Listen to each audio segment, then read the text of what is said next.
Hi everyone, welcome back to Diksha's education hub. तो आज के इस लेक्चर में हम स्टार्ट कर रहे हैं फिज़िक्स का next chapter which is about sound. Sound जिसे आप आवाज़ भी बोलते हो, ध्वनि भी बोलते हो हिंदी के अंदर। तो साउंड होती क्या है, क्या इसके अंदर इंपॉर्टेंट फिनोमिनाज हैं जिसके बारे में आपको पता होना चाहिए। तो जैसे आपने लास्ट टाइम हीट के बारे में पढ़ा था, तो हीट भी तो क्या थी, एक तरह की एनर्जी हुआ करती थी। वैसे ही साउंड जो है ये भी एक तरह की एनर्जी है। और ये कब प्रोड्यूस होती है? जब मॉलिक्यूल्स आपस में टकराते हैं, तो उसी से क्या प्रोड्यूस होती है? साउंड। लेट्स से एक एग्जांपल ले लेते हैं। आपने क्या किया, अपने मोबाइल फ़ोन के ऊपर कोई सॉन्ग चलाया। अभी आपने फ़ोन अपना टेबल के ऊपर रख दिया और आप लेटे हो बेड के ऊपर। तो उस केस में वो साउंड वहाँ तक कैसे ट्रेवल कर पा रही है जहाँ पे आप प्रेजेंट हो? क्योंकि हमारी हवा के अंदर छोटे छोटे और भी मॉलिक्यूल्स हैं। ये मॉलिक्यूल एक दूसरे से टकराते हैं और फाइनली किसको कैरी करके जा रहे हैं? साउंड को कैरी करके जा रहे हैं। तो साउंड जो होती है एक तरह की ऊर्जा ही होती है और ये हमें कुछ भी चीज़ सुनने में हेल्प करती है। तो सेंसेशन जो होती है हियरिंग की हमारे कानों के अंदर, that is because of the sound. Sound जो होती है कैसे प्रोड्यूस हो सकती है? फॉर एग्जाम्पल आपने क्लैपिंग करी तब भी साउंड यहाँ पे प्रोड्यूस होगी। आपने क्या किया, रबिंग करी तो तब भी साउंड प्रोड्यूस होगी। कोई चीज़ आप स्क्रैच कर रहे हो, स्क्रैच करने पे साउंड प्रोड्यूस हो रही है। आपने फूल को तोड़ा तो प्लक करने की आवाज़ आएगी। आपने हथौड़ी से दीवार के ऊपर मारा, उससे साउंड प्रोड्यूस होगी। तो डिफरेंट ऑब्जेक्ट से हम क्या देख पा रहे हैं कि जो साउंड्स हैं वो प्रोड्यूस होती हैं। अब दो तरह की आपको यहाँ पे प्रोपेगेशन ऑफ साउंड के प्रिंसिपल्स मिल जाएंगे। एक तो होती है वाइब्रेटिंग बॉडी। वाइब्रेटिंग यानी कि वाइब्रेशंस हो रही हैं। कोई ऐसे मॉलिक्यूल है, ये अपनी पोजीशन से इस तरफ जा रहा है, इस तरफ जा रहा है, इस तरफ जा रहा है, इस तरफ जा रहा है। Look at the diagram. तो यहाँ पे क्या हो रहा है, जो साउंड प्रोड्यूस हो रही है तो वो कब प्रोड्यूस हो रही है? जब जो सोर्स है वो वाइब्रेट कर रहा है साउंड को जस्ट वाइब्रेट कर रहा है। ठीक है, अपनी मीन पोजीशन के आसपास ये वाइब्रेट किया जा रहा है। आपने देखा होगा जब फ़ोन वाइब्रेट करता है तो अपनी मीन पोजीशन के आसपास ही मूव करता होता है। तो वैसे साउंड का जो मॉलिक्यूल होगा वो क्या करेगा, इसी अपनी मीन पोजीशन के आसपास मूव करेगा, लाइक दिस। जैसे पेंडुलम आपने देखा होगा, इस तरफ जा रहा है, इस तरफ जा रहा है, तो ये भी मूव कर रहा है like this. This is it's mean position. तो उसी तरह से साउंड की वाइब्रेशंस होती हैं। उसके बाद मीडियम टू ट्रेवल। जो साउंड होती है उसको हमेशा मीडियम चाहिए। मीडियम क्या रहेगा? जैसे सनलाइट का एग्जांपल लेते हैं। दिस इज़ द सनलाइट और यहाँ पे आप खड़े हो, आपको धूप सेकनी है। तो सन रेज जब आपके ऊपर फॉल करती हैं, रेडिएशन जब आपके ऊपर फॉल करती हैं, तो बीच में मीडियम भी तो था। मीडियम क्या था? पहले तो स्पेस आ रहा है, स्पेस के बाद आपके पास एटमॉस्फेयर आ जाएगा। तो यहाँ पे हम क्या देख रहे हैं, जो साउंड होती है इसको ट्रैवल करने के लिए मीडियम चाहिए होता है। तो अब लगाओ आइडिया थोड़ा सा कि वैक्यूम के अंदर से अगर साउंड जाती है तो क्या वो ट्रैवल कर पाती है? तो no, answer will be no. क्योंकि हमने देखा कि इस केस में मीडियम की ज़रूरत है, बीच में एक इंटरमीडिएटरी की ज़रूरत है अगर आपको साउंड को एक जगह से दूसरी जगह पे पास ऑन करवाना है। तो वैक्यूम के केस में तो वो चीज़ पॉसिबल ही नहीं है, क्योंकि मैंने आपको बोला था लास्ट लेक्चर के अंदर, वैक्यूम एक ऐसी कंडीशन है जहाँ पे आपको एक भी पार्टिकल अंदर नहीं मिलने वाला। तो जब एक भी पार्टिकल अंदर नहीं प्रेजेंट होगा तो how sound can travel inside the vacuum? वहीं पे लाइट हमने देखी थी कि it can travel through vacuum. तो यहाँ पे हमने देख लिया साउंड जो होती है इसको मीडियम चाहिए होता है। फिर ये जो साउंड के ट्रैवलिंग होती है, फॉर एग्जाम्पल यहाँ पे दो लोग हैं, वो आपस में बातचीत कर रहे हैं। एक को राम ले लेते हैं, एक को मनोज ले लेते हैं। तो जब राम कुछ बोलेगा तो ये वर्ड्स किसके कानों तक जाएंगे? मनोज के कानों तक। पर गए कैसे? क्योंकि बीच में हवा में क्या है, छोटे छोटे मॉलिक्यूल्स हैं। पहले ये मॉलिक्यूल, जो मान लो ये स्टार्टिंग का मॉलिक्यूल है, यहाँ पे जब राम के बोले हुए शब्द जाएंगे तो ये वाला मॉलिक्यूल वाइब्रेट करेगा, दूसरे में एनर्जी पास करेगा, दूसरा तीसरे में, तीसरा चौथे में, एंड फाइनली आप देखोगे लास्ट तक यहाँ पे पहुँच जाता है। वहीं पे अगर डिस्टेंस इंक्रीज कर देंगे, तो जैसे कोई मान लो यहाँ पे खड़ा है एक इंसान और एक 100 मीटर की दूरी पे खड़ा हुआ है, तो उसको चिल्ला के बोलना पड़ेगा ताकि जो मॉलिक्यूल्स हैं उसमें वाइब्रेशन ज़्यादा हो। वहीं पे अगर नज़दीक खड़ा है तो आराम से भी बोलेगा तो सुनाई देगा, क्योंकि मॉलिक्यूल्स के बीच में उतनी वार्तालाप नहीं होगी, कॉन्वर्सेशन नहीं होगी। तो डिस्टेंस भी क्या करता है, साउंड के ऊपर इम्पैक्ट डालता है। और रिसीवर चाहिए होता है इस केस में सुनने के लिए, जो सुनेगा फाइनली। उसके बाद यहाँ पे दो मैकेनिज्म आप देखोगे। अगर लाइट की हम बात करें तो लाइट जो होती है हमारी वो इलेक्ट्रोमैग्नेटिक वेव है। लाइट की बात करी मैंने, ठीक है, रोशनी की बात करी। लाइट को हमने बोला इलेक्ट्रोमैग्नेटिक वेव, यानी कि इलेक्ट्रिक प्लस मैग्नेटिक वेव। ठीक है, इलेक्ट्रिक प्लस मैग्नेटिक वेव। तो इसके लिए एक ट्रिक होता है छोटा सा, जैसे Russian man in vicinity hospital, in vicinity hospital under UV rays and X rays. अब देखो इसका क्या मतलब है, यहाँ पे ये लाइट के लिए है, तो रशियन से बना रेडियो वेव्स। मैन से बन गया microwave. Infrared. Vicinity visible, hospital से कुछ नहीं आता। Under UV. Gamma X rays, under gamma rays and X rays. और लास्ट में आती है कॉस्मिक वेव्स। इसमें जो सबसे हाईएस्ट वेवलेंथ रहती है वो आपके रेडियो वेव्स की रहती है, हाईएस्ट वेवलेंथ, इसको भी आप ध्यान में रखोगे। तो यहाँ पे हमने क्या देखा कि ये लाइट की सारी फॉर्म्स हैं, इसी वजह से हम इस स्पेक्ट्रम को क्या बोल देते हैं, इलेक्ट्रोमैग्नेटिक स्पेक्ट्रम। जिस वजह से हम देख पाते हैं वो विजिबल वाली है। विजिबल के अंडर आपने एक बहुत पॉपुलर एग्जाम्पल सुना होगा, विबग्योर। यहाँ पे रेड कलर की सबसे ज़्यादा वेवलेंथ आती है। अभी इसको डिटेल में करेंगे, पर लाइट वाले चैप्टर में करेंगे। पर यहाँ पे हमने देख लिया कि हाँ जी, जो इलेक्ट्रोमैग्नेटिक वेव है और साथ में ट्रांसवर्स वेव है। ट्रांसवर्स का मतलब है, ये देखो जैसे रस्सी उठाओगे आप, उसको ऐसे ऐसे जिम में करते हो, जब आप एक्सरसाइजेस करते हो, रोप वाली एक एक्सरसाइज होती है, तो उसी की तरह जाएगी same, like this is the way. आपकी लाइट की जो मूवमेंट रहती है वो कुछ इस तरह से आपको दिखेगी। अनुप्रस्थ तरंगे भी इनको बोलते हैं। ये देखो इसका पाथवे देखो, लाइक दिस जिगजैग, तो इसको ट्रांसवर्स वेव बोल देते हैं। वेवलेंथ क्या होती है अभी देखते हैं। और उसके अलावा साउंड का केस देखा, तो साउंड में हम क्या देख रहे हैं, एक मॉलिक्यूल दूसरे मॉलिक्यूल में एनर्जी पास कर रहा है, लाइक दिस, इस तरह से चलती जा रही है, इस तरह से चलती जा रही है, तो ये आपको लॉन्गिट्यूडनल वेव्स मिलेंगी। अब यहाँ पे कंप्रेशन और एक्सपांशन दिख रहा है हमें, ये कैसे होता है उसको भी देख लेते हैं। तो जैसे मैंने आपको बोला, जब दो लोग आपस में बातचीत करेंगे, again these two example, Ram and Manoj, इधर राम है, यहाँ पे मनोज है। जब ये दोनों आपस में कॉन्वर्सेशन करेंगे, तो पहले ये इसने बोलना शुरू किया, तो ये शुरू वाले मॉलिक्यूल जो होंगे एक दूसरे के पास आएंगे कि बता क्या बोला, लाइक दिस। और ये आगे के अभी लूज है, पर जैसे ये मॉलिक्यूल अगले के साथ चुगली करेगा तो ये अगले मॉलिक्यूल पास आ जाएंगे, अगले के साथ करेंगे तो अगले वाले पास आ जाएंगे, पीछे वाले एक्सपांड करते रहेंगे, दोबारा से खुल जाएंगे। तो उसी को क्या बोलते हैं, कॉम्प्रेशन और एक्सपांशन। एक कॉम्प्रेशन से लेके दूसरे एक एक्सपांशन तक का जो डिस्टेंस होता है उसको हम बोल देते हैं वेवलेंथ। एक कॉम्प्रेशन से लेके एक एक्सपांशन तक। तो जो साउंड होती है ये वैक्यूम में नहीं ट्रेवल कर पाती। क्यों नहीं कर पाती? क्योंकि यहाँ पे मॉलिक्यूल चाहिए, मीडियम चाहिए। अगर मीडियम नहीं तो साउंड ट्रेवल नहीं करेगी। नाउ वेव क्या होती है, ये जो तरंगे बन रही है ना, ये वाली यहाँ पे भी बनी लाइट के केस में और यहाँ पे भी बन रही है लॉन्गिट्यूडनल के केस में, ये होती क्या है, तो एक तरह की पीरियोडिक डिस्टर्बेंस होती है मीडियम के अंदर। चाहे से वहाँ पे जो सोर्स है या मॉलिक्यूल है वो वाइब्रेट करेगा या अपने से दूसरे में एनर्जी पास ऑन करता चलेगा। तो जो पार्टिकल्स होते हैं दे वाइब्रेट और एक वेव बनाते चलते हैं। वेव्स जो होती हैं वो भी फर्दर टाइप्स की हो सकती हैं कि किस टाइप का जो सब्सटेंस है उसके अंदर वो प्रोपेगेट कर रही हैं। जैसे नंबर 1 आ जाएगी आपके पास मैकेनिकल वेव। मैकेनिकल वेव की जब हम बात करते हैं तो ये ऐसी वेव होती है जिसको मीडियम चाहिए ही चाहिए होता है ट्रैवल करने के लिए। Mechanical wave is a kind of wave जिसको क्या चाहिए होता है, मीडियम चाहिए ताकि वो ट्रैवल कर सके। So it needs a medium to travel. Example आ जाता है जैसे साउंड वेव जो होती हैं उनको हम तभी सुन पाते हैं जब वहाँ पे पानी है, ग्लास है, एयर है, अदरवाइज थोड़ी सुन पाएंगे। फॉर एग्जाम्पल कहीं पे ब्लास्टिंग हो रही है, ब्लास्टिंग भी तभी सुनाई देगी ना जब हवा के मॉलिक्यूल्स वहाँ पे प्रेजेंट होंगे, अदरवाइज सुनाई नहीं देगी। पानी के अंदर कोई डिस्टर्बेंस हुई वो भी तभी सुनाई दे रही है क्योंकि वहाँ पे मीडियम पानी प्रेजेंट है। इवन स्प्लैश ऑफ वाटर, आप ग्लास से पानी को जोर से फेंकते हो तब साउंड प्रोड्यूस हो रही है। तो मतलब कोई ना कोई सोर्स आपको चाहिए तभी आप साउंड को सुन पाते हो। तो यहाँ से हमें एक चीज़ तो क्लियर होगी कि वैक्यूम के अंदर कोई साउंड ट्रेवल नहीं करती। अब आती है इलेक्ट्रोमैग्नेटिक वेव। इलेक्ट्रोमैग्नेटिक की अगर वेव की बात करें तो ये ट्रैवल करती हैं through medium as well as through vacuum.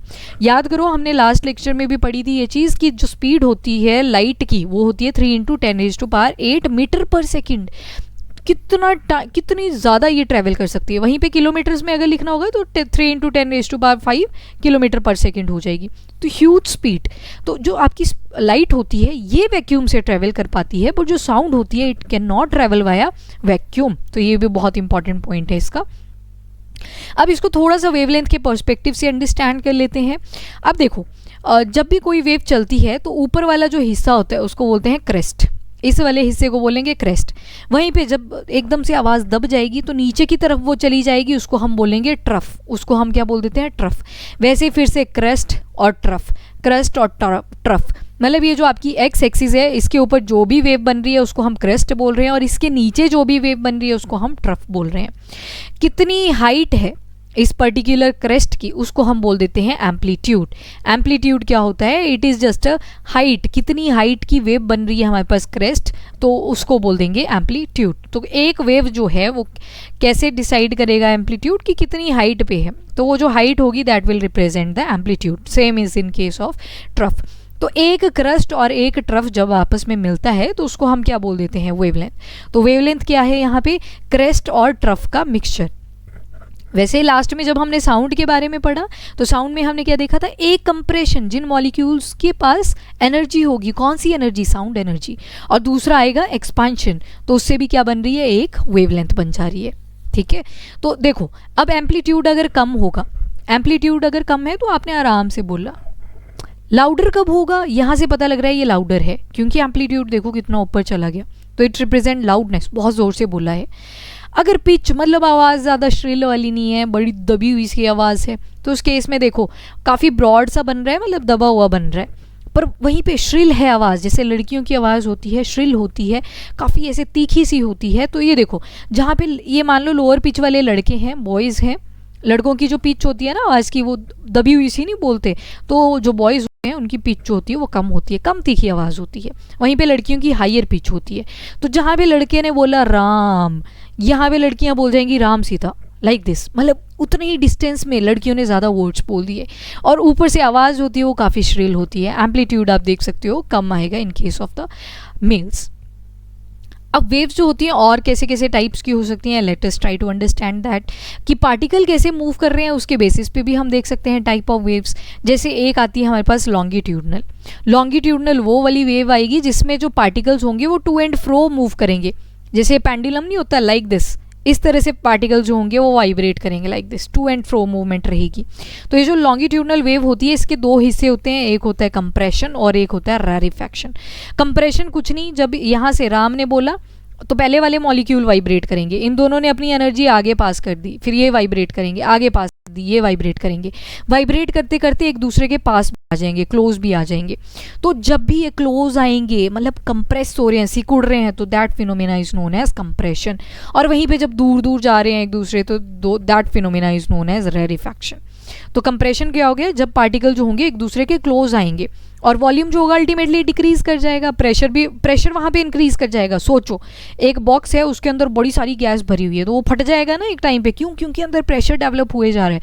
वहीं पे आपने थोड़े दो चार यहाँ पे मॉलिक्यूल डाले हुए थे, तो उस केस में कुछ नहीं होगा, आराम से रह रही हैं गैसेस अंदर, क्योंकि प्रेशर ही लो है। कोई मॉलिक्यूल एक दूसरे के ऊपर जोर ही नहीं लगा रहा है। ऊपर तो फिटेस्ट के ऊपर क्वेश्चन आ चुका है कि जो धक्का मारेगा वही सर्वाइव कर पाएगा।